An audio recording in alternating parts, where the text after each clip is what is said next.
நான் பாப்பா வந்ததுக்கப்புறம் ஒரு விஷயமும் ரொம்ப யோசித்து தான் பண்ணுறேன். ஒரு தடவைக்கு ஒரு 2-3 தடவை ரிசர்ச் பண்ணிவிட்டு நிறைய செக் பண்ணிவிட்டு தான் ஒரு விஷயமும் பண்ணுறேன்.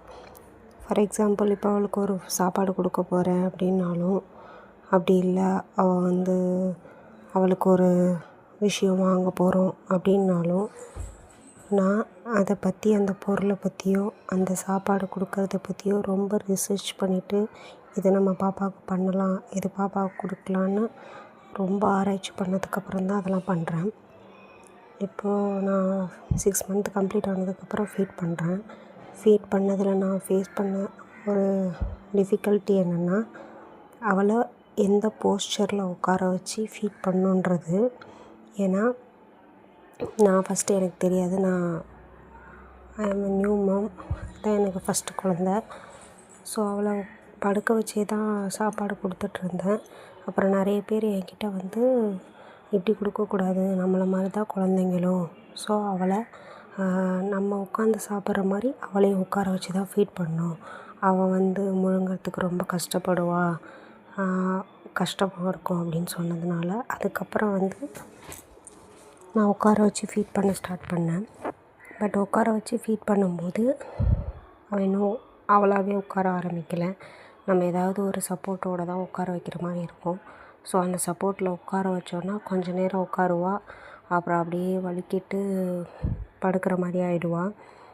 அது மட்டும் கையில் தான் நான் ஃபீட் பண்ணுறதுனால ஒரு டைம் அவள் கீழே விழுந்ததுக்கப்புறம் கையை வாஷ் பண்ணிட்டு மறுபடியும் அவளை அதே பொசிஷனில் உட்கார வச்சு ஃபீட் பண்ணும். இந்த மாதிரி நிறைய கஷ்டமாக இருந்துச்சு ஒரு வாட்டி அவளுக்கு ஃபீட் பண்ணுறது. ஸோ நான் பிளான் பண்ணி ஹை சேர் வாங்கினேன். அந்த ஹை சேரில் இது ஸ்டேபிளாக இருக்குமா இல்லை இருக்காதான்னு நிறைய டவுட் இருந்துச்சு. ஏன்னா அவளை அங்கே உட்கார வச்சுட்டு நம்ம எதுவும் வெளியாக போகிறோம் அப்படின்னா அவளை ஒரு நல்ல குவாலிட்டியான ஹை சேர் வாங்கணும்னு டிசைட் பண்ணேன். நிறைய ஆராய்ச்சி பண்ணேன். அது நம்ம அஃபோர்டபுள் ப்ரைஸ்லேயே இருக்கணும் அப்படின்றதுனால யோசித்து தேடி இப்போ ஒரு பெஸ்ட் சேர் வாங்கிட்டேன். ஸோ அது இப்போது கம்ஃபர்டபுளாக இருக்குது எனக்கு ஃபீட் பண்ணுறதுக்கு. நீங்களும் யாரெல்லாம் 6 மந்த் பேபி வச்சுருக்கீங்களோ, ஹை சேர் வாங்கணும்னு நினைக்கிறீங்களோ, அவங்க கண்டிப்பாக வாங்கி யூஸ் பண்ணலாம். ஏன்னா இது வெரி யூஸ்ஃபுல், ஃபீட் பண்ணுறதுக்கு ரொம்ப யூஸ்ஃபுல்லு. ஸோ கண்டிப்பாக வாங்கலாம். உங்களுக்கு இந்த மாதிரி நீங்கள் டைம் வேஸ்ட் பண்ணணுன்னு அவசியம் இல்லை சேர் தேடுறதுக்கு. Already I researched a lot. So if you want a link for this chair, please comment a link. I will send you by a message. Thank you.